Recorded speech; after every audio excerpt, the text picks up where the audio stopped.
ಶ್ರೀ ಗುರುಭ್ಯೋ ನಮಃ. ಹರಿಕಥಾಮೃತಸಾರದ 159ನೇ ಭಾಗವನ್ನು ಇವತ್ತು ಈ ಕಲ್ಪಸಾಧನ ಸಂಧಿ 24 ಅಥವಾ 23ನೇ ಸಂಧಿ ಅಪರೋಕ್ಷ ತಾರತಮ್ಯ ಸಂಧಿ ಅಂತ ಕೂಡ ಕರೀತಾರೆ. ಅಪರೋಕ್ಷ ತಾರತಮ್ಯ ಸಂಧಿ ಅಂತ ಕರೆಯೋದೇ ಅದಕ್ಕೆ ಹೆಚ್ಚು ಸೂಕ್ತವಾದ ಹೆಸರು. ಅದರ 739ನೇ ಪದ್ಯ, ಒಟ್ಟಾರೆ ಪದ್ಯಗಳಲ್ಲಿ 739, ಈ ಸಂಧಿಯ 9ನೇ ಪದ್ಯ. ಅಪರೋಕ್ಷ ತಾರತಮ್ಯ ಸಂಧಿ ಅಂತಲೇ ಇದನ್ನು ಕರೆಯೋದು ಹೆಚ್ಚು ಸೂಕ್ತ ಅಂತ ನಾನು ಯಾಕೆ ಹೇಳಿದೆ ಅಂದರೆ, ಕಲ್ಪಸಾಧನ ಸಂಧಿ ಅಂತ ಹೇಳಿಬಿಟ್ರೆ ಚತುರ್ಮುಖ ಬ್ರಹ್ಮನಿಂದ ಹಿಡ್ಕೊಂಡು ಅನೇಕ ದೇವತೆಗಳ ತನಕ ಕಲ್ಪಗಟ್ಟಲೆ ಸಾಧನೆ ಇರ್ತದೆ. ಕೆಲವರಿಗೆ ಅರ್ಧ ಕಲ್ಪ, ಕೆಲವರಿಗೆ ಒಂದು ಪೂರ್ಣ ಕಲ್ಪ, ಮತ್ತೊಂದು ಕೆಲವರಿಗೆ ಅನೇಕ ಕಲ್ಪಗಳು, ಹೀಗೆಲ್ಲ ಸಾಧನೆ ಇರ್ತದೆ. ಆದರೆ ಕೆಲವು ಜೀವರಿಗೆ, ನಮ್ಮಂಥ ಎಷ್ಟೋ ಕ್ಷುದ್ರರಾದಂಥ ಜೀವರಿಗೆ ಆ ಕಲ್ಪಗಳ ಗಟ್ಟಲೆ ಸಾಧನೆ ಇರೋದೇ ಇಲ್ಲ. ಎಷ್ಟೋ ಕೆಲವು ಜನ್ಮಗಳ ಸಾಧನೆ ಮಾತ್ರ ಇರ್ತದೆ. ಹಾಗಾಗಿ ಅಪರೋಕ್ಷ ತಾರತಮ್ಯ ಸಾಧನೆ ಮಾಡಿದ ಮೇಲೆ ಯಾರ್ಯಾರಿಗೆ ಎಷ್ಟೆಷ್ಟು ಆ ಭಗವಂತನ ಅಪರೋಕ್ಷ ಜ್ಞಾನ ಬರ್ತದೆ, ಆ ಅಪರೋಕ್ಷ ಜ್ಞಾನ ಬರಲಿಕ್ಕೆ ಪೂರ್ವಭಾವಿಯಾದಂಥ ಸಾಧನೆಯನ್ನು ಅಪರೋಕ್ಷ ಜ್ಞಾನ ಬಂದ ಮೇಲೆ ಏನಾಗ್ತದೆ ಅನ್ನೋದನ್ನೆಲ್ಲ ವಿವರಣೆ ಮಾಡೋ ಸಂಧಿ ಇದು. ಹಾಗಾಗಿ ಅಪರೋಕ್ಷ ತಾರತಮ್ಯ ಸಂಧಿ ಅನ್ನೋದು ಹೆಚ್ಚು ಉಚಿತವಾದ ಹೆಸರು.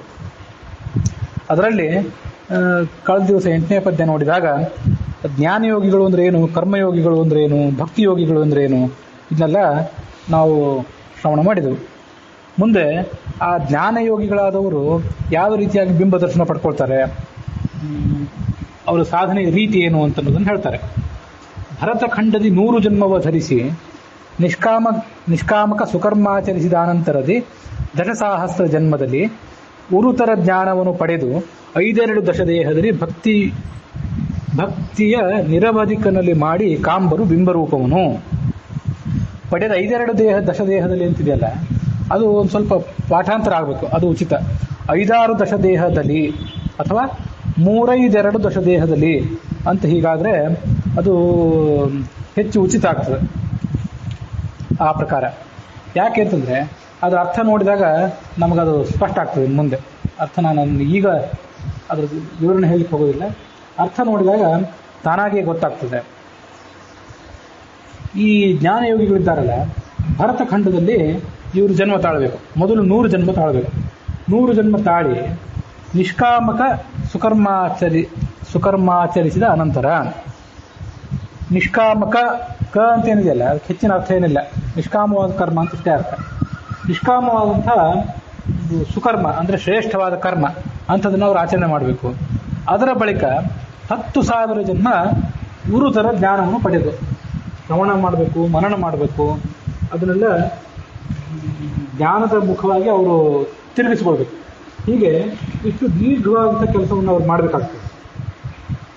ಅದಕ್ಕಾಗಿ ನಿಷ್ಕಾಮಕ ಸುಕರ್ಮಾಚರಿಸಿ ಅಂತ ದಶಸಹಸ್ರ ಜನ್ಮದಲ್ಲಿ ಉರುತರ ಜ್ಞಾನವನ್ನು ಪಡೆದು, ಉರುತರ ಅಂದರೆ ಅತ್ಯಂತ ಶ್ರೇಷ್ಠವಾದಂಥ ಅರ್ಥ.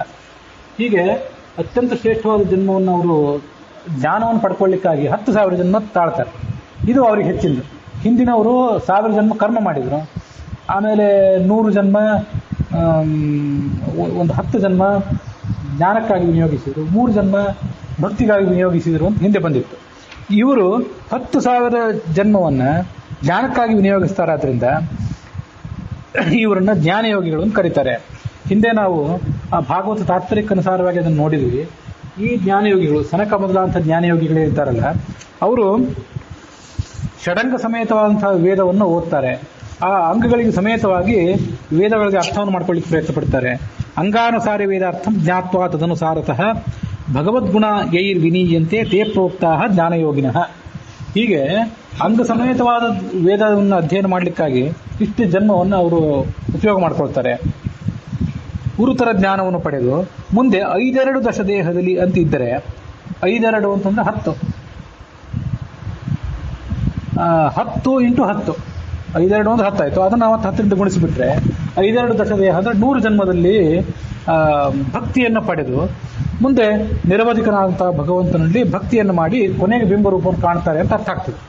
ಆದರೆ ಈ ಎಲ್ಲ ಸಂಗತಿಗಳೇನಿವೆಲ್ಲ ಇಲ್ಲಿ ಹೇಳ್ತಾ ಇರೋ ಸಂಗತಿ, ಇವು ಸರ್ವಮೂಲದಲ್ಲಿ ಬಂದ ಸಂಗತಿ ಅಲ್ಲ, ಇವು ಪ್ರಕಾಶ ಸಂಹಿತಾದಲ್ಲಿ ಬಂದ ಸಂಗತಿಗಳು.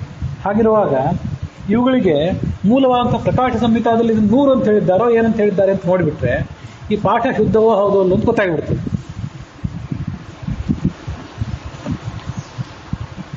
ಅತಾತ್ವಿಕಾ ದೇವತಾ ಸಾ ಸತ್ಕರ್ಮ ಶತಜನ್ಮಭಿಃ.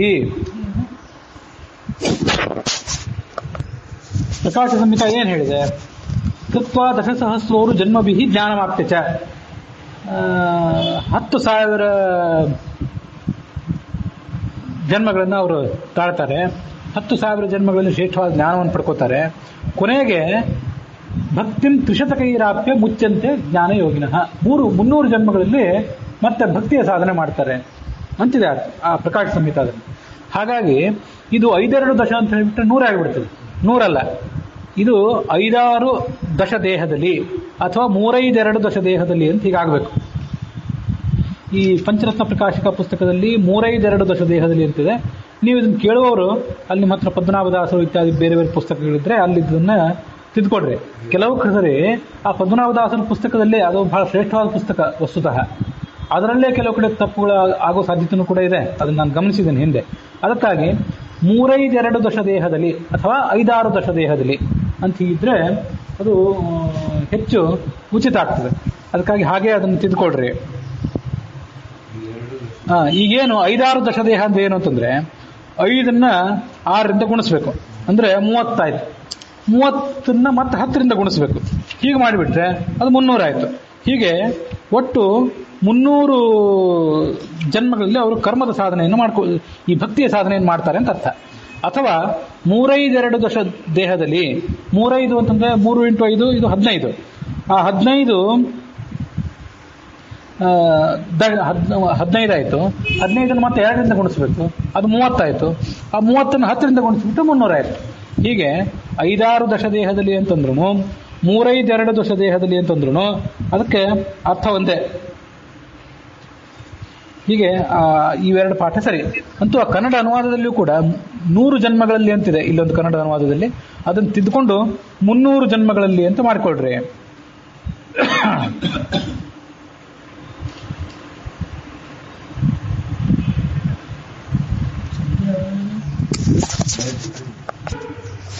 ಹೀಗೆ ಒಟ್ಟಾರೆ 300 ಜನ್ಮಗಳಲ್ಲಿ ಭಕ್ತಿಯನ್ನು ಸಾಧನೆ ಮಾಡ್ತಾರೆ. ಸಾಧನೆ ಮಾಡಿ ಕೊನೆಗೆ ಬಿಂಬ ರೂಪವನ್ನು ಕಾಣ್ತಾರೆ ಅಂತ ಆ ಪದ್ಯದ ಅರ್ಥ. ಆ ಮುಂದೆ ಅದ್ರ ಮುಂದಿನ ಪದ್ಯ, ಸಾಧನಾತ್ ಪೂರ್ವದಲ್ಲಿ ಇವರಿಗೆ ಅನಾದಿ ಕಾಲ ಅಪರೋಕ್ಷವಿಲ್ಲ, ನಿಷೇಧ ಕರ್ಮಗಳಿಲ್ಲ, ನರಕ ಪ್ರಾಪ್ತಿ ಮೊದಲಿಲ್ಲ, ವೇದಶಾಸ್ತ್ರಗಳಲ್ಲಿ ಇಪ್ಪ ವಿರೋಧ ವಾಕ್ಯವ ಪರಿಹರಿಸಿ ಮಧುಸೂದನನೇ ಸರ್ವೋತ್ತಮೋತ್ತಮನೆಂದು ಸುಖಿಸುವರು. ಸಾಧನೆಗಿಂತ ಮೊದಲು ಇವರಿಗೆ ಅಪರೋಕ್ಷವಿಲ್ಲ. ಇಲ್ಲಿ ಮುಂದೆ ಕೆಲವು ಭಕ್ತಿಯೋಗಿಗಳು ಅಂತ ಬರ್ತಾರೆ. ಆ ಭಕ್ತಿಯೋಗಿಗಳಿಗೆ ಸಾಧನೆಗಿಂತ ಮೊದಲೇ ಅಪರೋಕ್ಷ ಜ್ಞಾನ ಇರ್ತದೆ. ಎಂದಿನಿಂದ ಅನಾದಿ ಕಾಲದ ಅಪರೋಕ್ಷ ಇರ್ತದೆ ಅವರಿಗೆ. ಆದರೆ ಇವರಿಗೆ, ಈ ದೇವತೆಗಳಿಗೆ ಅನಾದಿ ಕಾಲದಿಂದಲೂ ಅಪರೋಕ್ಷ ಇರೋದಿಲ್ಲ. ಅದಕ್ಕೆ ಇವ್ರು ಏನು ಮಾಡಬೇಕಾಗ್ತದೆ? ವಿಶೇಷವಾಗಿ ಶಾಸ್ತ್ರವನ್ನು ಅಧ್ಯಯನ ಮಾಡಿ ಇದನ್ನೆಲ್ಲ ತಿಳ್ಕೋಬೇಕಾಗ್ತದೆ. ಪಾಪಕರ್ಮವಂತೂ ಇಲ್ಲವೇ ಇಲ್ಲ. ದೇವತೆಗಳಿಂದ ಪಾಪಕರ್ಮ ಮಾಡೋದಿಲ್ಲ, ನಿಷಿದ್ಧ ಕರ್ಮಗಳನ್ನು ಮಾಡೋದಿಲ್ಲ. ನರಕ ಪ್ರಾಪ್ತಿ ಇಲ್ಲ. ನರಕ ಪ್ರಾಪ್ತಿ ಅವರಿಗೆ ಇಲ್ಲದೇ ಇದ್ರೂ ಯಾವುದಾದ್ರೂ ಒಂದು ತಪ್ಪು ಕಾರ್ಯ ಮಾಡಿದ್ರಿಂದಾಗಿ ಭೂಲೋಕದಲ್ಲಿ ಬಂದು ಹುಟ್ಟೋದು ಮತ್ತು ಮೂಲ ರೂಪಕ್ಕೆ ಹೋಗಿ ಸೇರಲಿಕ್ಕೆ ವಿಳಂಬ, ಇಂಥವೆಲ್ಲ ಕೆಲವು ಆಗ್ತವೆ. ಅದಿದ್ದಿದೆ. ಮತ್ತೆ ಮುಕ್ತಿಯಲ್ಲಿ ಆನಂದ ಕಡಿಮೆ ಆಗೋದು, ಇಂಥವೆಲ್ಲ ಕೆಲವಾಗ್ತವೆ. ಹೀಗಿದೆಯೇ ಹೊರತು ನರಕ ಲೋಕಕ್ಕೆ ಅವರನ್ನು ತಗೊಂಡು ಹೋಗಿ ಶಿಕ್ಷೆಗೆ ಗುರಿಪಡಿಸೋದಿಲ್ಲ. ಸಾಧನಾತ್ ಪೂರ್ವದಲ್ಲಿ ಇವರಿಗೆ ಅನಾದಿ ಕಾಲ ಅಪರೋಕ್ಷವಿಲ್ಲ. ಅನಾದಿ ಕಾಲ ಅಪರೋಕ್ಷ ಅಂತಂದ್ರೆ ಅನಾದಿ ಕಾಲ ಅಪರೋಕ್ಷ, ಅನಾದಿ ಕಾಲ ಪರೋಕ್ಷ ಅಲ್ಲ, ಅನಾದಿ ಕಾಲ ಅಪರೋಕ್ಷ ಜ್ಞಾನ ಇವರಿಗಿಲ್ಲ ಅಂತ ಆ ಥರ ಪದಚ್ಛೇದ ಮಾಡಬೇಕು. ನಿಷೇಧ ಕರ್ಮಗಳಿಲ್ಲ, ನರಕ ಪ್ರಾಪ್ತಿ ಅಂತೂ ಇಲ್ಲವೇ ಇಲ್ಲ. ವೇದಶಾಸ್ತ್ರಗಳಲ್ಲಿ ಇಪ್ಪ ವಿರೋಧ ವಾಕ್ಯವ ಪರಿಹರಿಸಿ, ಇಷ್ಟು ಪ್ರಯತ್ನ ಪಡಬೇಕಾಗ್ತದೆ ಇವರಿಗೆ. ಆ ಭಕ್ತಿ ಯೋಗಿಗಳಿಗೆ ಭಗವಂತನಲ್ಲಿ ಅವರಿಗಿರುವಂಥ ಭಕ್ತಿಯ ಬಲದಿಂದ ಜ್ಞಾನ ಎಲ್ಲ ಸಿಕ್ಬಿಟ್ಟಿರ್ತದೆ. ಇವರು ಇದು ಬಂತಲ್ಲ, ಆ ಸಾಂಗವಾದಂಥ ವೇದಗಳನ್ನು ಅಧ್ಯಯನ ಮಾಡಿ ಆ ವೇದವಾಕ್ಯದಲ್ಲಿರುವಂತಹ ವಿರೋಧವನ್ನು ಪರಿಹಾರ ಮಾಡ್ಕೊಳ್ಬೇಕಾಗ್ತದೆ. ಭಾಗವತ ತಾತ್ಪರ್ಯದಲ್ಲಿ ನಿನ್ನೆನೂ ಹೇಳಿದೆ, ಇವತ್ತೂ ಹೇಳಿದೆ. ವಿರೋಧ ವಾಕ್ಯವು ಪರಿಹಾರ ಮಾಡಿಕೊಂಡು ಭಗವಂತನೇ ಸರ್ವೋತ್ತಮೋತ್ತಮ ಅಂತ ತಿಳಿದ ಮೇಲೆ ಇವರಿಗೆ ಸುಖ. ಸತ್ಯಲೋಕಾಧಿಪನ ಬಿಡಿದು ಶತಸ್ಥ ದೇವಗಣ ಅಂತ ಎಲ್ಲರೂ ಭಕ್ತಿ ಯೋಗಿಗಳೆಂದು ಕರೆಸುವ ರಾವಕಾಲದಲ್ಲಿ ಭಕ್ತಿ ಯೋಗ್ಯರ ಮಧ್ಯದಲ್ಲಿ ಸದ್ಭಕ್ತಿ ವಿಜ್ಞಾನಾದಿ ಗುಣದಿಂ ದುತ್ತಮೋತ್ತಮ ಬ್ರಹ್ಮವಾಯು ವಾಣಿವಾಗ್ದೇವಿ. ಈ ಸತ್ಯಲು ಇನ್ನ ಭಕ್ತಿ ಯೋಗಿಗಳ ಬಗ್ಗೆ ಹೇಳ್ತಾರೆ ಈ ಪದ್ಯದಲ್ಲಿ. 3ನೇ ಕಕ್ಷಾದಿಂದ ಹಿಡಿದು 18ನೇ ಕಕ್ಷಾ ತನಕ ಸತ್ಯಲೋಕಾಧಿಪ ಅಂದರೆ ಚತುರ್ಮುಖ ಬ್ರಹ್ಮ. ಅವನಿಂದ ವಿಡಿದು ಅಂದರೆ ಸತ್ಯಲೋಕಾಧಿಪನ ವಿಡಿದು ಅಂದರೆ ಹಿಡಿದು ಅಂತ ಅರ್ಥ. ಅವನಿಂದ ಪ್ರಾರಂಭ ಮಾಡಿಕೊಂಡು ಅಂತ ಅರ್ಥ ಅದಕ್ಕೆ. ಮಾಡಿಕೊಂಡು ಶತಸ್ಥ ದೇವಗಣ ಅಂತ ಅಂದ್ರೆ 18 ಕಕ್ಷಾದಲ್ಲಿ ಶೇಷ ಶತಸ್ಥರು ಬರ್ತಾರೆ. ಅಲ್ಲಿ ತನಕ ಎಲ್ಲರೂ ಕೂಡ ಭಕ್ತಿಯೋಗಿಗಳು ಅಂತ ಎಲ್ಲಾ ಕಾಲಕ್ಕೂ ಕರೆಸ್ಕೊಂಡಿದ್ದಾರೆ. ಭಕ್ತಿಯೋಗ್ಯರ ಮಧ್ಯದಲ್ಲಿ ಈ ಉಳಿದ ಎಲ್ಲ ಭಕ್ತಿಯೋಗ್ಯರಲ್ಲಿ ಆ ಚತುರ್ಮುಖ ಬ್ರಹ್ಮ ಮುಖ್ಯ ಪ್ರಾಣ, ಭಾರತೀಯ ಸರಸ್ವತಿಯರು ಇವರು ಅತ್ಯಂತ ಶ್ರೇಷ್ಠರು. ಭಕ್ತಿಯೋಗ್ಯರ ಮಧ್ಯದಲ್ಲಿ ಸದ್ಭಕ್ತಿ ವಿಜ್ಞಾನಾದಿ ಗುಣದಿಂದ ಉತ್ತಮೋತ್ತಮರು ಬ್ರಹ್ಮವಾಯುಗಳು ಮತ್ತು ವಾಣಿವಾಗ್ದೇವಿ. ಅದು ನಾನು ಹೆಚ್ಚಿನ ವಿವರಣೆ ಮಾಡಬೇಕಾಗಿಲ್ಲ, ಅರ್ಥ ಗೊತ್ತಾಗ್ತದೆ. ರುಜುಗಣಕ್ಕೆ ಭಕ್ತ್ಯಾದಿ ಗುಣಸ ಹಜವೆನಿಸುವವು ಕ್ರಮದಿರುದ್ಧ ಅಬ್ಜಜ ಪದವಿ ಪರ್ಯಂತ ಬಿಂಬೋಪಾಸನವು ಅಧಿಕ. ವೃಜಿನ ವರ್ಜಿತರಿವರೊಳಗೆ ತ್ರಿಗುಣಜ ವಿಕಾರಗಳಿಲ್ಲವೆಂದಿಗೂ ದ್ವಿಜ ಫಣಿಪ ಮೃಡ ಶಕ್ರ ಮೊದಲಾದವರೊಳಿರುತಿಹವು. ರುಜು ಅಂತ ಯಾಕೆ ಕರೀತಾರೆ ಅಂದರೆ ಶುದ್ಧವಾದ್ದು ನೇರವಾದ ಮಾರ್ಗ ಇದ್ದವರು. ಭಕ್ತ್ಯಾದಿ ಗುಣಗಳು ಇವರಿಗೆ ಸಹಜವಾಗಿ ಬಂದುಬಿಟ್ಟಿರ್ತವೆ. ಭಕ್ತಿಯೋಗಿಗಳಲ್ಲಿ ಅತ್ಯಂತ ದೊಡ್ಡ ಭಕ್ತಿಯೋಗಿಗಳು ಇವರು. ಬ್ರಹ್ಮ ಪದವಿ ತನಕ ಅವು ಹೆಚ್ಚಾಗ್ತಾ ಹೋಗ್ತವೆ, ಸಾಧನೆ ಮಾಡಿದಂತೆ ಹೆಚ್ಚಾಗ್ತವೆ. ಬಿಂಬೋಪಾಸನೆ ಮಾಡ್ತಾರಲ್ಲ, ಬಿಂಬೋಪಾಸನೆ ಮಾಡಿದಾಗ ಅವರ ಗುಣಗಳು ಹೆಚ್ಚು ಪ್ರಕಟ ಆಗ್ತವೆ. ಕ್ರಮದಿ ವೃದ್ಧ ಅಬ್ಜಜ ಪದವಿ ಪರ್ಯಂತ ಈ ರುಜುಗುಣಸ್ಥರಿಗೆ ಚತುರ್ಮುಖ ಬ್ರಹ್ಮ ಪದವಿಗೆ ಹೋಗೋ ತನಕ ಇದೆಲ್ಲ ನಡೀತದೆ. ಬಿಂಬೋಪಾಸನವು ಕೂಡ ಅವ್ರು ಮಾಡ್ತಾ ಹೋಗ್ತಾರೆ ಕ್ರಮವಾಗಿ.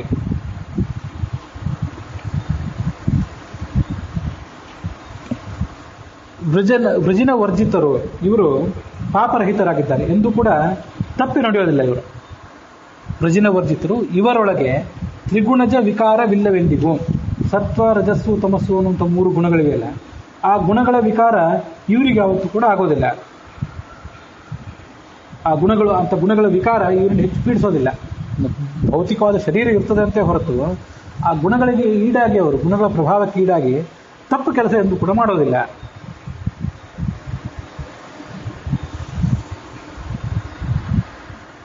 ಆದರೆ ದ್ವಿಜ ಫಣಿಪ ಮೃಡ ಚಕ್ರ ಇವರಲ್ಲಿ ಆ ಗುಣಗಳ ವಿಕಾರ ಇದೆ.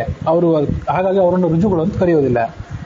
ಸಾಧನಾತ್ ಪೂರ್ವದಲ್ಲಿ ಈ ರುಜ್ವಾದಿ ತಾತ್ವಿಕ ಅಡಿಪ ಸುರಗಣ ಅನಾದಿ ಸಾಮಾನ್ಯಾಪರೋಕ್ಷಿಗಳೆಂದು ಕರೆಸುವರು. ಸಾಧನೋತ್ತರ ಸ್ವಸ್ವಬಿಂಬ ಉಪಾಧಿರಹಿತ ಆದಿತ್ಯನಂದದಿ ಸಾದರದಿ ನೋಡುವರು ಅಧಿಕಾರಾನುಸಾರದಲ್ಲಿ. ಈ 3ರಿಂದ 18 ಕಕ್ಷಾದಲ್ಲಿರುವಂತಹ ಈ ದೇವತೆಗಳೇನಿದ್ದಾರಲ್ಲ, ಇವರಿಗೆ ಅನಾದಿ ಕಾಲದಿಂದ ಅಪರೋಕ್ಷ ಜ್ಞಾನ ಇದ್ದೇ ಇರ್ತದೆ. ಸೃಷ್ಟಿಗೆ ಬರೋಕ್ಕಿಂತ ಮೊದಲು ಆವಾಗಲಿಂದಲೂ ಇವರಿಗೆ ಅಪರೋಕ್ಷ ಜ್ಞಾನ ಇದ್ದೇ ಇರ್ತದೆ. ಆದರೆ ಅವರೇನು ಸಾಧನೆ ಮಾಡಿ ಒಂದು ಹಂತಕ್ಕೆ ಬರ್ತಾರಲ್ಲ, ಅದರಾದ ಮೇಲೆ ಅವರಿಗೆ ಅಪರೋಕ್ಷ ಜ್ಞಾನ ಸ್ಪಷ್ಟ ಆಗ್ತದೆ. ಇಷ್ಟೇ, ಅಪರೋಕ್ಷ ಜ್ಞಾನ ಇದ್ದೇ ಇದೆ ಮೊದಲಿಂದ, ಅದು ಸ್ಪಷ್ಟ ಆಗ್ತದೆ ಈ ಎಲ್ಲ ದೇವತೆಗಳಿಗೆ. 3ರಿಂದ ಹಿಡ್ಕೊಂಡು 18 ತನಕ ಇವರಿಗೆಲ್ಲರಿಗೂ. ನಹಿ ದೇವಪದಂ ಪ್ರಾಪ್ತಾ ಬ್ರಹ್ಮದರ್ಶನ ವರ್ಜಿತಾ ಅಂತ ಆಚಾರ್ಯರು ಒಂದು ಕಡೆ ಹೇಳ್ತಾರೆ. ದೇವತಾ ಪದವಿಯಲ್ಲಿ ಇದ್ದವರು ಯಾರು ಕೂಡ ಬ್ರಹ್ಮದರ್ಶನ ರಹಿತರಾದವರು ಇರೋದೇ ಇಲ್ಲ. ಯಾವತ್ತೂ ಕೂಡ ಬ್ರಹ್ಮದರ್ಶನ ಇದ್ದೇ ಇರ್ತದೆ. ಸಾಧನೆ ಮಾಡಿದ್ಮೇಲೆ ಹೆಚ್ಚು ಸ್ಪಷ್ಟ ಆಗ್ತದೆ ಇಷ್ಟೇ. ಹೇಗೆ ಅದಕ್ಕೆ ಮುಂದೆ ಉದಾಹರಣೆ ಕೊಡ್ತಾರೆ. ಈ ರುಜ್ವಾದಿ ತಾತ್ವಿಕ ದೇವತೆಗಳು ಅನಾದಿ ಸಾಮಾನ್ಯಾಪರೋಕ್ಷಿಗಳು ಅಂತ ಕರ್ಸ್ಕೋತಾರೆ. ಅನಾದಿ ಕಾಲದಿಂದ ಇವರಿಗೆ ಒಂದು ಸಾಮಾನ್ಯವಾದಂಥ ಅಸ್ಪಷ್ಟವಾದ ಅಪರೋಕ್ಷ ಜ್ಞಾನ ಇದ್ದೇ ಇರ್ತದೆ. ಸಾಧನೆ ಮಾಡಿದ ಮೇಲೆ ಸ್ವಸ್ವ ಬಿಂಬವನ್ನು, ತಮ್ಮ ಬಿಂಬ ರೂಪವನ್ನು ಉಪಾಧಿರಹಿತ ಆದಿತ್ಯನಂದಲ್ಲಿ ಸಾದರದಲ್ಲಿ ನೋಡುವರು. ಮೊದಲು ಮೋಡದ ಮರೆಯಲ್ಲಿದ್ದಂಥ ಸೂರ್ಯನನ್ನು ನೋಡಿದಂತೆ, ಈಗ ಮೋಡ ಕಳೆಸಿದಂಥ ಶುಭ್ರವಾದ ಸೂರ್ಯನನ್ನು ನೋಡಿದಂತೆ ಸಾಧನೆ ಮಾಡಿದ ಬಳಿಕ. ಅಥವಾ ಕನ್ನಡಕ ಇಲ್ಲದೆ ವಸ್ತುವನ್ನು ನೋಡಿದಂತೆ ಮೊದಲು, ಈಗ ಸಾಧನೆ ಮಾಡಿದ ಮೇಲೆ ಕನ್ನಡಕ ಹಾಕೊಂಡು ವಸ್ತುವನ್ನು ನೋಡಿದಂತೆ. ಅದು ಯಾವುದೋ ಒಂದು ಪ್ರತಿಮೆಯನ್ನು, ಒಂದು ವಿಗ್ರಹವನ್ನು ಕನ್ನಡಕ ಇಲ್ಲದೆ ನೋಡೋದಕ್ಕೂ ಕನ್ನಡಕ ಇದ್ದು ನೋಡೋದಕ್ಕೂ ವ್ಯತ್ಯಾಸ ಇದೆ. ಕನ್ನಡಕ ಹಾಕೊಂಡು ನೋಡ್ಬಿಟ್ರೆ ಅದರ ರೇಖಾ ಉಪರೇಖಾ ಎಲ್ಲ ಬಹಳ ಸ್ಪಷ್ಟವಾಗಿ ಕಾಣ್ತವೆ. ಅದರಂತೆ ಉಪಾಧಿರಹಿತವಾದ ಸೂರ್ಯನಂತೆ, ಮೋಡ ಮೊದಲಾದ ಉಪಾಧಿ ಇಲ್ಲದೆ ಇರುವಂಥ ಸೂರ್ಯನಂತೆ ಸಾದರದಿ ನೋಡುವರು. ಬಹಳ ಭಕ್ತಿಯಿಂದ ನೋಡ್ತಾರೆ. ಅದು ಅಧಿಕಾರಾನುಸಾರದಲ್ಲಿ. ಚತುರ್ಮುಖ ಬ್ರಹ್ಮನಿಗೆ ಆ ಸ್ಪಷ್ಟತೆ ಬೇರೆ, ಕೆಳಗಿನವರಿಗೆ ಆ ಸ್ಪಷ್ಟತೆ ಬೇರೆ, ಹೆಚ್ಚು ಕಾಣಿಸ್ತವೆ ಅಂತ ಹೀಗರ್ಥ. ಇದು ಆ ಭಗವಂತ ಕಾಣಿಸೋದು ಅಷ್ಟೇ ಅಲ್ಲ, ಶಾಸ್ತ್ರಾರ್ಥಗಳು ಕಾಣಿಸೋದು ಹಾಗೇನೆ. ಚತುರ್ಮುಖನಿಗೆ ಮುಖ್ಯವಾಯು ಭಾರತೀಯ ಸರಸ್ವತಿಯರಿಗೆ ಕಾಣಿಸೋ, ಅವರಿಗೆ ಆ ಶಾಸ್ತ್ರ ತಿಳಿಯೋ ರೀತಿಯೇ ಬೇರೆ, ಕೆಳಗಿನವರಿಗೆ ಅದರ ವಿಶೇಷಾಂಶಗಳು ತಿಳಿಯೋದು ಇನ್ನೂ ಕಡಿಮೆ, ಹೀಗರ್ಥ ಅದಕ್ಕೆ.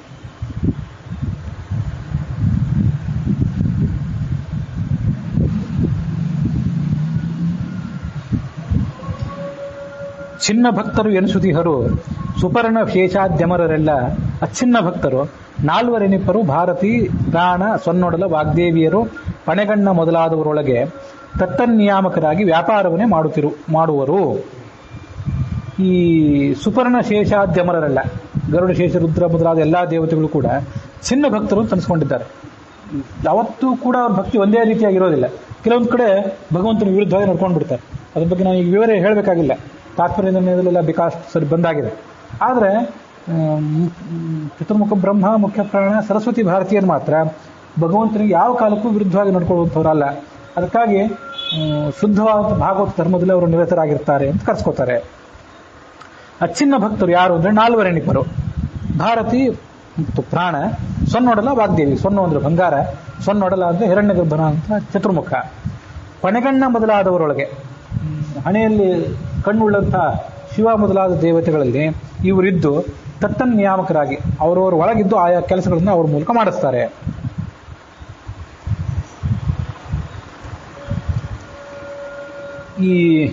ಇದನ್ನೆಲ್ಲ ಸಂಗತಿಗಳು ನೋಡಿದ್ವಲ್ಲ, ಇನ್ನು ಮುಂದೂ ಬರೋದಿದೆ, ಮುಂದೂ ಹೇಳ್ಬೋದು ನಾನು ಈ ವಿಷಯ, ಈಗಲೂ ಹೇಳ್ಬೋದು.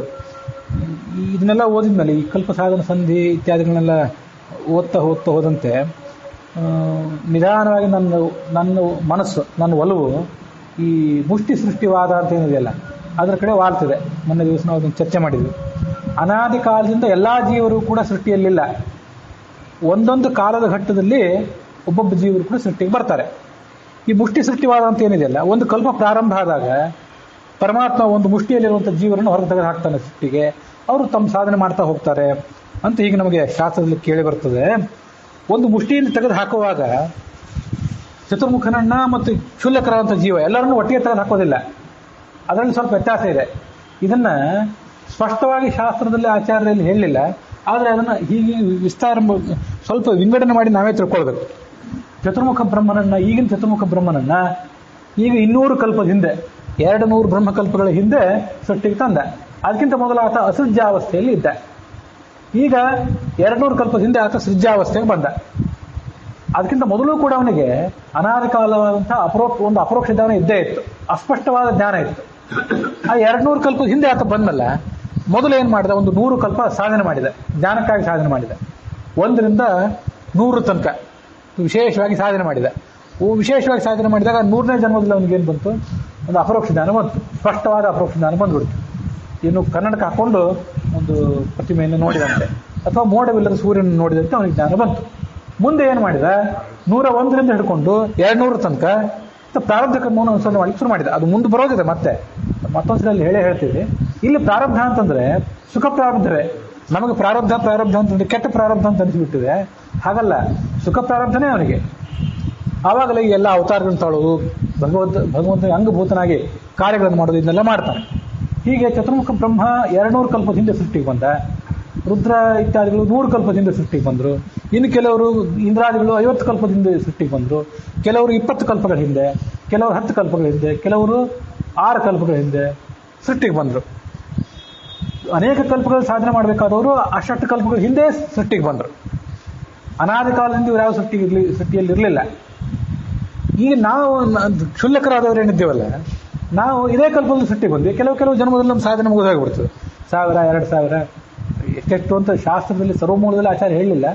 ಪ್ರಕಾಶ ಸಂಹಿತಾದಲ್ಲಿ ಬಂದ ಸಂಗತಿಗಳು ಏನೇ ಇಲ್ಲ ಅಂತೂ ಅವ್ರವ್ರ ಯೋಗ್ಯತಾನುಸಾರವಾಗಿ ಕೆಲವು ಜನ್ಮಗಳಲ್ಲಿ ಸಾಧನೆ ಮಾಡ್ಕೊಂಡು ಬಿಡ್ತಾರೆ ಅಂತ ತಿಳ್ಕೊಳ್ಬೇಕು. ಯಾಕೆ ಹೀಗೆ ಅಂತಂದ್ರೆ, ಒಂದು ರುದ್ರಾಧ್ಯಾಯದಲ್ಲಿ ಒಂದು ವೇದವಾಕ್ಯ ಇದೆ.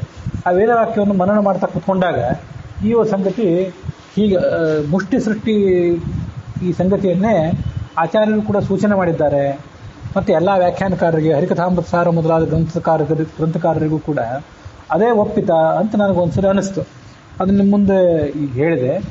ಏನಂದರೆ, ನಮಃ ಪಾರ್ಯಾಯ ಚ ವಾರ್ಯಾಯ ಚ, ನಮಃ ಪ್ರತರಣಾಯ ಚೋತ್ತರಣಾಯ ಚ, ನಮಸ್ತೀರ್ಥ್ಯಾಯ ಚ ಕೂಲ್ಯಾಯ ಚ ಅಂತ ವೇದವಾಕ್ಯ.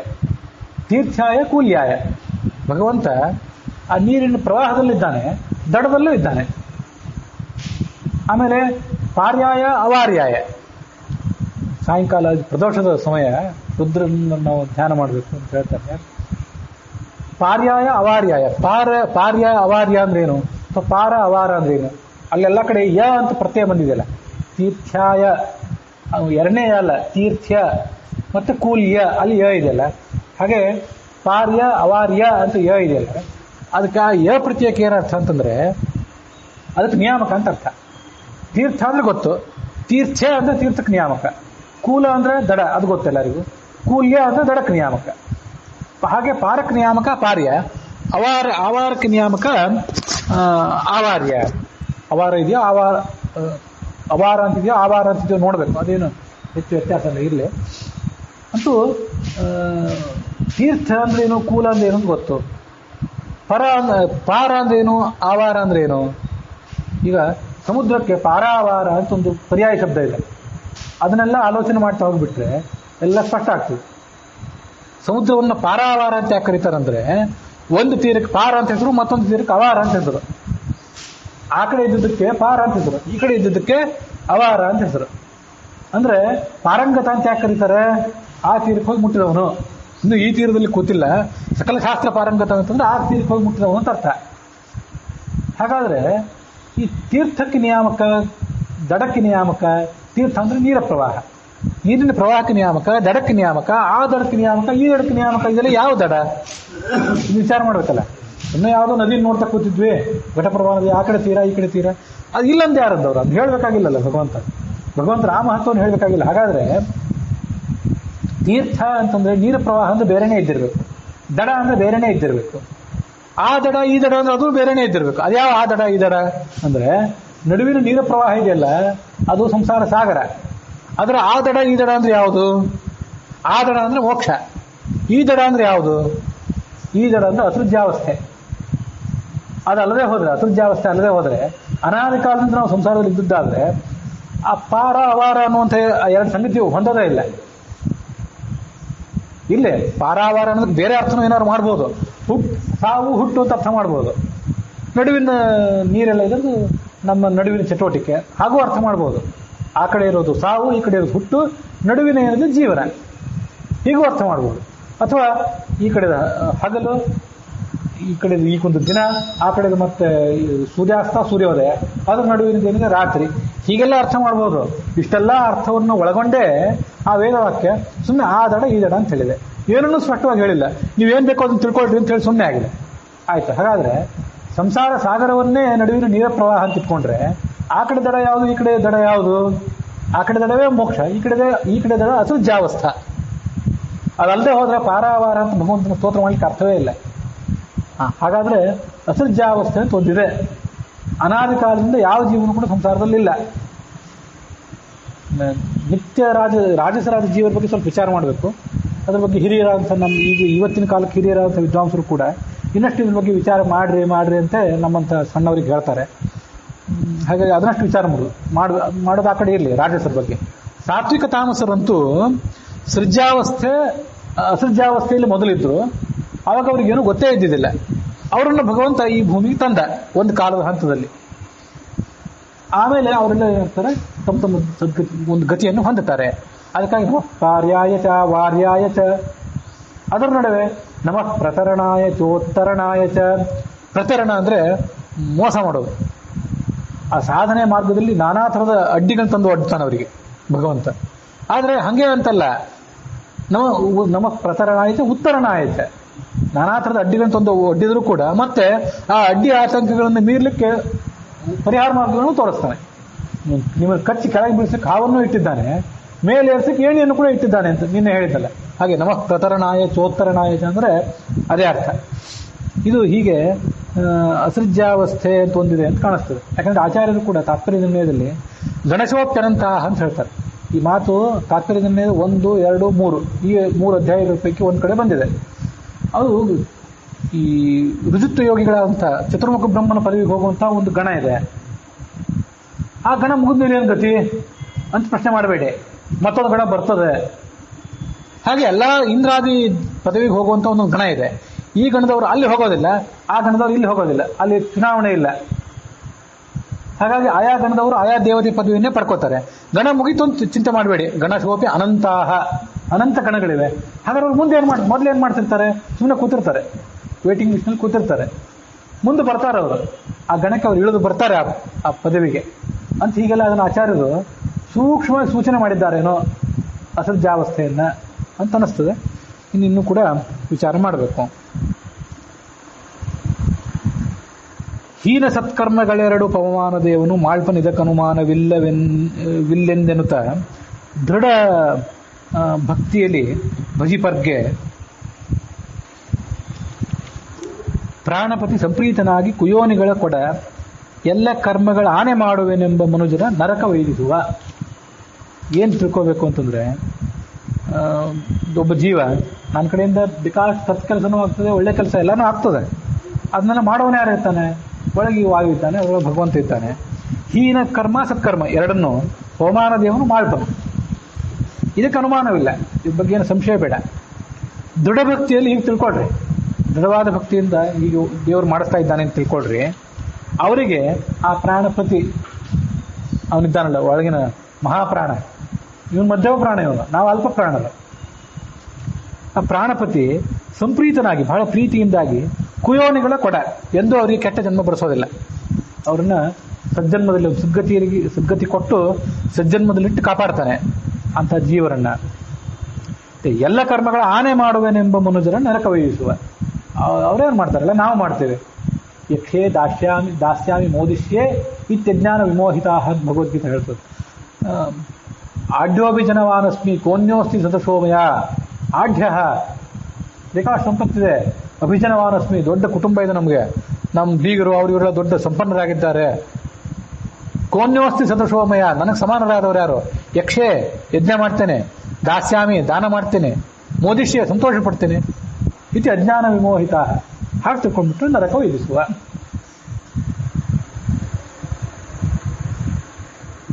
ದೇವ ಋಷಿ ಪಿತೃಪ ನರರೆಣಿಸುವ ಐವರಳು ನೆಲೆಸಿದ್ದು ಅವರ ಸ್ವಭಾವ ಕರ್ಮವ ಮಾಡಿಪ ಒಂದು ರೂಪದಲ್ಲಿ. ಭಾವಿ ಬ್ರಹ್ಮನು ಕೂರ್ಮ ರೂಪದಿ ಈ ವಿರಿಂಚಾಂಡವನು ಬೆನ್ನಿಲಿ ತಾವಹಿಸಿ ಲೋಕಗಳ ಪೊರೆವನು ದ್ವಿತೀಯ ರೂಪದಲ್ಲಿ. ಅವನಿಗೆ 3 ರೂಪಗಳಿವೆ.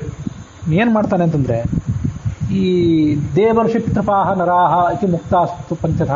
ಮುಕ್ತಿಯೋಗ್ಯರಾದವರು ದೇವ ಋಷಿ ಪಿತೃಪ ನರ ಅಂತಿದ್ದಾರಲ್ಲ, ಅವ್ರ ಒಳಗಿದ್ದುಕೊಂಡು ದೇವ ಋಷಿ ಪಿತೃಪ ನರರೆಣಿಸುವ ಐವರುಳು ನೆಲೆಸಿರ್ದು ಅವರ ಸ್ವಭಾವ ಕರ್ಮವು ಮಾಡಿಸ್ತಾನೆ. ಇವನು ಮಾಡಿದ್ರೆ ಅವ್ರು ಕರ್ಮ ಮಾಡ್ತಾರೆ, ಇಲ್ಲದ್ರೆ ಅವ್ರಿಗೇನು ಮಾಡ್ಲಿಕ್ಕಾಗೋಲ್ಲ. ಮಾಡಿಪ ಒಂದು ರೂಪದಲ್ಲಿ. ಇದು ಮೊದಲನೇ ರೂಪ. ಆಯ್ತು, ಎರಡನೇ ರೂಪ ಏನು? ದ್ವಿತೀಯ ರೂಪದಲ್ಲಿ ಏನು ಅಂತಂದ್ರೆ, ಭಾವಿ ಬ್ರಹ್ಮನಾದಂಥ ಈತ ಕೂರ್ಮ ರೂಪದಲ್ಲಿ ಈ ವಿರಿಂಚಾಂಡವನ್ನು ಬೆನ್ನಿಲಿ ವಹಿಸಿ ದೊಡ್ಡ ಆಮೆಯ ರೂಪ ತಾಳಿದ್ದಾನೆ. ಅವನು ಆಮೆಯ ರೂಪ ತಾಳಿ ತನ್ನ ಬೆನ್ನ ಮೇಲೆ ಅವನು ಹೊತ್ಕೊಂಡಿದ್ದಾನೆ. ಈ ಬ್ರಹ್ಮಾಂಡವನ್ನ ಹೊತ್ತು ಅದನ್ನು ಕಾಪಾಡ್ತಾನೆ. ಲೋಕಗಳ ಪೊರೆವನ್ನು ದ್ವಿತೀಯ ರೂಪದಲ್ಲಿ. ಇದು ದ್ವಿತೀಯ ರೂಪ. ಇದು ಬೃಹದಾರಣ್ಯಕ ಉಪನಿಷತ್ನಲ್ಲೆಲ್ಲ ಕಡೆ ಬಂದಿರುವಂಥ ವಿಷಯ. ಸವಾಯುರ್ವಾಯು ರೂಪೇಣ ಜಗತ್ಪಾತಿ ಶರೀರಕಃ ಆದಿತ್ಯಸ್ಥೇನ ರೂಪೇಣ ಜಗತ್ಪಾತಿ ಪ್ರಕಾಶಯನ್ ಅಗ್ನಿಸ್ಥೇನೈವ ರೂಪೇಣ ಹೂಯತೆ ಸರ್ವಯಷ್ಟೃಭಿಃ ಸಯೇವ ಕೂರ್ಮ ರೂಪೇಣ ವಾಯುರಂಡೋದಕೆ ಸ್ಥಿತಃ ಅಂತ ಬೃಹದಾರಣ್ಯಕ ಉಪನಿಷತ್ತಿನಲ್ಲಿ ಬಂದ ಒಂದು ಮಾತು. ಅವನೇನು ಮಾಡ್ತಾನೆ ಅಂದರೆ, ಎಲ್ಲ ಕಡೆ ಗಾಳಿ ರೂಪದಿಂದ ಇದ್ದಾನೆ, ಶರೀರದೊಳಗಿದ್ದಾನೆ. ಅವನಿಂದ ಊಟ ಮಾಡ್ತೀವಿ, ಊಟ ಮಾಡಿದ್ದೆಲ್ಲ ಸ್ಥೂಲವೆಲ್ಲ ಮಲವಾಗಿ ಹೊರಗೆ ಹೋಗ್ತದೆ. ಅಂತೂ ಬದುಕಿರೋದೆಲ್ಲ ಅವನಿಂದಾಗೆ. ಪ್ರಾಣ ಅಪಾನ ವ್ಯಾನ ಉದಾನ ಸಮಾನ ಹೀಗೆ 5 ಹೆಸರುಗಳನ್ನು ತಾಳಿ ಶರೀರದಲ್ಲಿ ಬೇರೆ ಬೇರೆ ಕಡೆ ಇದ್ದಾನೆ. ಹೃದಯ ಪ್ರಾಣ, ಗುದೆ ಅಪಾನಃ, ಸಮಾನೋ ನಾಭಿಮಂಡಲೆ, ಸಮಾನಃ ಕಂಠದೇಶಸ್ಥಃ, ವ್ಯಾನಃ ಸರ್ವಶರೀರಕ. ಹೀಗೆ ಆತ ವಾಯು ಅಂತ ಹೆಸರಿನ ರೂಪದಿಂದ ಜಗತ್ತನ್ನು ಕಾಪಾಡ್ತಿದ್ದಾನೆ ಶರೀರದೊಳಗಿದ್ದು.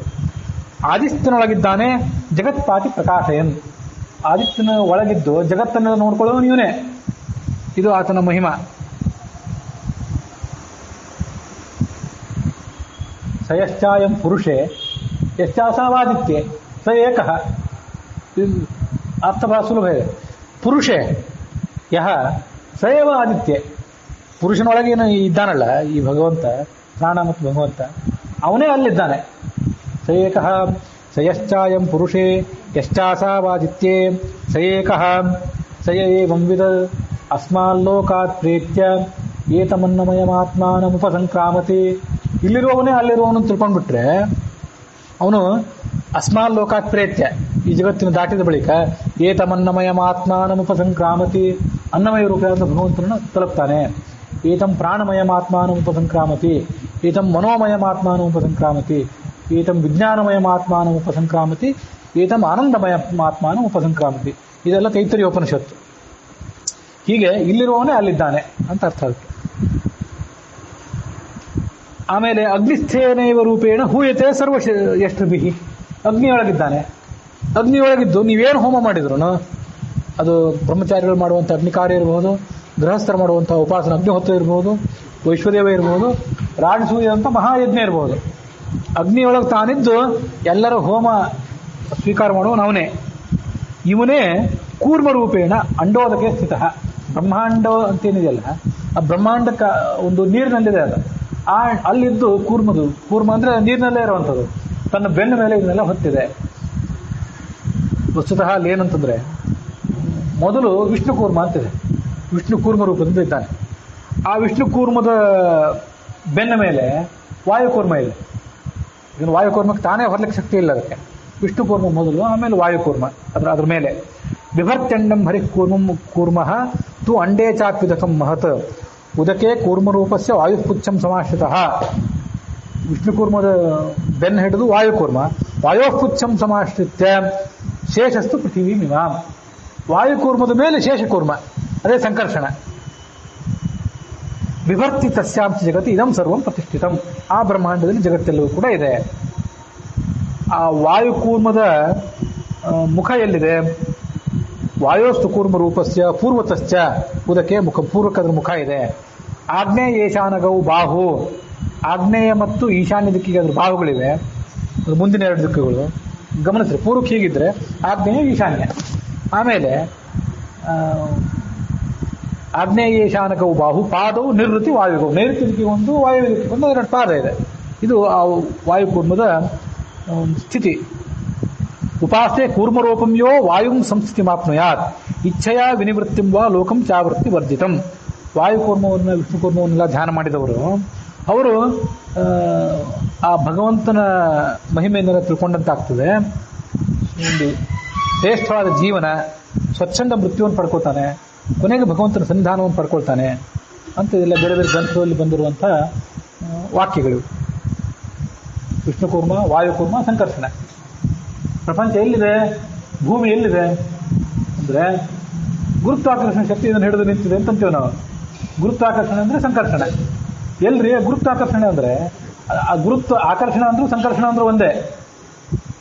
ಅದು ವಿಜ್ಞಾನಿಗಳಿಗೆ ಇವತ್ತು ಹೊಳಿತು, ನಮ್ಮ ಪ್ರಾಚೀನರಿಗೆ ಆವತ್ತೇ ಹೊಳೆದಿತ್ತು. ಅವರು ಸಂಕರ್ಷಣ ಅಂದ್ರೆ ಇವರು ಆಕರ್ಷಣ ಅಂದ್ರು ಅಷ್ಟೇ, ಹೆಸರು ಬೇರೆ ಬೇರೆ. ಆ ಸಂಕರ್ಷಣ ಅನ್ನೋದಕ್ಕೆ ಶೇಷ ಅಂತ ಹೆಸರು ಕೊಟ್ಟರು. ಶೇಷನ ತಲೆ ಮೇಲಿದೆ ಅಂತ. ಅದು ಕೆಲವರಿಗೆ ಭೂಮಿಯನ್ನು ಶೇಷ ಹೊತ್ತಿದ್ದ, ಶೇಷವನ್ನು ಯಾರು ಹೊತ್ತಿದ್ದಾರೆ? ಶೇಷ ಹೊತ್ತಿರೋದು ಅಂತಂದ್ರೆ ಗುರುತ್ವಾಕರ್ಷಣ ಶಕ್ತಿ ಹೊತ್ತಿದೆ ಅಂತ ಅರ್ಥ. ಗುರುತ್ವಾಕರ್ಷಣ ಶಕ್ತಿ ಹೊತ್ತಿರೋದು ಅಂದ್ರೆ ಶೇಷ ಹೊತ್ತಿರೋದು ಅಂತ ಅರ್ಥ. ಹೀಗೆ ಶಾಸ್ತ್ರದ ಪ್ರಮೇಯಗಳ ರಹಸ್ಯಗಳು ಹೀಗೆ ವರ್ಣಿತ ಆಗಿವೆ. ನಾವು ಅದನ್ನು ತಿಳ್ಕೊಳ್ಬೇಕಷ್ಟೆ.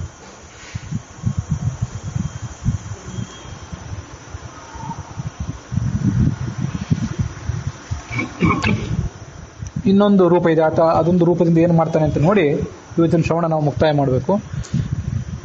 ಗುಪ್ತನಾಗಿದ್ದನಿಳದೇವ ದ್ವಿಸಪ್ತ ಲೋಕದ ಜೀವರೊಳಗೆ 37,600 ಶ್ವಾಸ ಜಪಗಳನ್ನು ಸುಪ್ತಿ ಸ್ವಪ್ನದಿ ಜಾಗೃತಿಗಳಲ್ಲಿ ಆಪ್ತನಂದದಿ ಮಾಡಿ ಮಾಡಿಸಿ ತಪ್ತ ಭೋಗಗಳು ಈವ ಪ್ರಾಂತಕ್ಕೆ ತೃತೀಯ ರೂಪದಲ್ಲಿ. ಮೂರನೇ ರೂಪ ಏನು? ಗುಪ್ತನಾಗಿದ್ದು, ಒಳಗೆ ಗುಪ್ತನಾಗಿದ್ದಾನೆ ಅನಿಲ ದೇವ, ಮುಖ್ಯ ಪ್ರಾಣ. ದ್ವಿಸಪ್ತ ಲೋಕದ 7 × 2 14 ಲೋಕದ 14 ಲೋಕದ ಜೀವರೊಳಗೆ 37,600 ತ್ರಿಸಪ್ತ 3 × 7 21,600 ಶ್ವಾಸ ಜಪಗಳನ್ನು ನಾವು ಕನಸು ಕಂಡಾಗ ಮಾಡ್ತಾನೆ, ಎಚ್ಚರ ಇದ್ದಾಗ ಮಾಡ್ತಾನೆ, ನಿದ್ರೆ ಬಿದ್ದಾಗ ಮಾಡ್ತಾನೆ. 3 ಅವಸ್ಥಾದಲ್ಲೂ ಮಾಡ್ತಾನೆ. ಸುಪ್ತಿ ಸ್ವಪ್ನದಿ ಜಾಗೃತಿಗಳಲ್ಲಿ ಆಪ್ತನಂದದಿ ಮಾಡಿಸಿ. ಅವನ ಒಳಗೆ ನಮ್ಮ ಆಪ್ತನಂತೆ ಇದ್ದಾನೆ. ಮಾತ್ರ ಈಶ್ವನ್, ನಮ್ಮ ತಾಯಿ ನೀನು, ತಂದೆ ನೀನು ನಾವು ಕೇಳ್ಕೊಳ್ಳೋದು. ಆಪ್ತನಂದದಿ ಮಾಡಿಸ್ತಾನೆ. ಮತ್ತೆ ತೃಪ್ತ ಭೋಗಗಳನ್ನು ಕೊಡ್ತಾನೆ. ನಮಗೆಲ್ಲ ಸುಖ ಭೋಗ ಎಲ್ಲ ಕೊಡೋದು ಅವನೇ. ತೃಪ್ತ ಭೋಗಗಳಿವು ಪ್ರಾಂತಕ್ಕೆ, ಕೊನೆಗೆ ತೃತೀಯ ರೂಪದಲ್ಲಿ, ಈ ಮೂರನೇ ರೂಪದಿಂದ ಆತ ಮಾಡುವಂಥ ಕೆಲಸಗಳಿವು. ಹೀಗೆ ಆತ ಅನೇಕ ಕೆಲಸಗಳನ್ನು ಮಾಡ್ತಾನೆ. ಒಂದು ರೂಪದಿಂದ ಹಂಸಮಂತ್ರ ಜಪ ಮಾಡ್ತಾನೆ, ಮತ್ತೊಂದು ರೂಪದಿಂದ ಬ್ರಹ್ಮಾಂಡವನ್ನು ಹೊತ್ತಿದ್ದಾನೆ.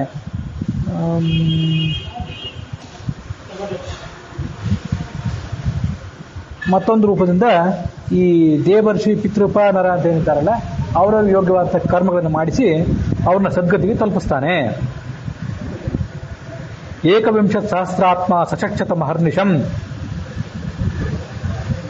ಅರ್ಪಣೀಯೋ ಹರೌ ನಿತ್ಯಂ ಪ್ರಾತರ್ಯೋಗೋ ಮಹಾನಯಂ ಅಂತ ತಂತ್ರಸಾರ ಸಂಗ್ರಹದಲ್ಲಿ 4ನೇ ಅಧ್ಯಾಯದಲ್ಲಿದೆ. ಈ 21,600 ಜಪ ಏನು ಮಾಡ್ತಾನಲ್ಲ, ಇದನ್ನ ನಾವು ಮಾಡಿ ನಾವು ಶ್ವಾಸೋಚ್ಛ್ವಾಸ ಮಾಡ್ತೇವೆ, ಜಪ ಮಾಡ್ಲಿಕ್ಕೆ ಆಗೋದಿಲ್ಲ ನಮಗೆ, ಏನೋ ಸುಮ್ಮನೆ 10 ಮಾಡಿಯೋ. ಇದಕ್ಕೆ ಪ್ರಾತರ್ಯೋಗ ಅಂತ ಕರೀತಾರೆ ಈ ಜಪಕ್ಕೆ. ಯಾಕಂದ್ರೆ ನಿತ್ಯ ಬೆಳಿಗ್ಗೆ ಇವತ್ತು ಸೂರ್ಯೋದಯದಿಂದ ಆರಂಭ ಮಾಡಿಕೊಂಡು ನಾಳೆ ತನಕ ಅದು ನಡೀತಿರ್ತದೆ. ಇದನ್ನು ನಾವು ಭಗವಂತನಿಗೆ ಅರ್ಪಣೆ ಮಾಡಬೇಕು, ಆ ಹಂಸರೂಪಿಯಾದ ಭಗವಂತನಿಗೆ. ಅದು ಅರ್ಥ. ಅವನು ಮಾಡ್ತಾನೆ, ನೀವು ಮಾಡಿದ್ರು ಅವನು ಮಾಡ್ತಾನೆ. ಅವನು ಜಪ ಮಾಡಿ ಅದನ್ನು ಭಗವಂತನಿಗೆ ಅರ್ಪಣೆ ಮಾಡ್ತಿರ್ತಾನೆ. ಅವನು ಮಾಡ್ತಿದ್ದಾನೆ ಅಂತ ನಾವು ತಿಳ್ಕೊಂಡ್ರೆ ಆಯ್ತು ಇಷ್ಟೇ. ಇದು ಅದನ್ನು ಬೇಕಾಶ್ರೀ ಹಂಸಮಂತ್ರದ ಬಗ್ಗೆ ಹೇಳಿದೆ. ಮುಖ್ಯ ಪ್ರಾಣ ಮಧ್ಯೆ ಸ್ಥಿತ್ವ ಏಕವಿಂಶತ್ ಸಹಸ್ರ ಸಂಖ್ಯಾಕ ಶ್ವಾಸ ಜಪಂ ಕರೋತಿ ತತ್ಪ್ರೇರಿತ ಅಹಂ ಕರೋಮಿ ಅಂತ ಹೀಗೆಲ್ಲ ಸಂಕಲ್ಪ ಮಾಡೋದಿದೆ. ಹೀಗೆ ಅದನ್ನು ಭಗವಂತನಿಗೆ ಅರ್ಪಣೆ ಮಾಡಬೇಕು ಅನ್ನುವಲ್ಲಿಗೆ ಈ 24ನೇ ಅಥವಾ 23ನೇ ಕಲ್ಪಸಾಧನ ಸಂಧಿ ಅಥವಾ ಅಪರೋಕ್ಷ ತಾರತಮ್ಯ ಸಂಧಿ ಅದರ 17ನೇ ಪದ್ಯ, ಒಟ್ಟಾರೆ ಪದ್ಯಗಳಲ್ಲಿ 747ನೇ ಪದ್ಯ ಇದು ಸಮಾಪ್ತಿಯನ್ನು ಕಂಡಿದೆ.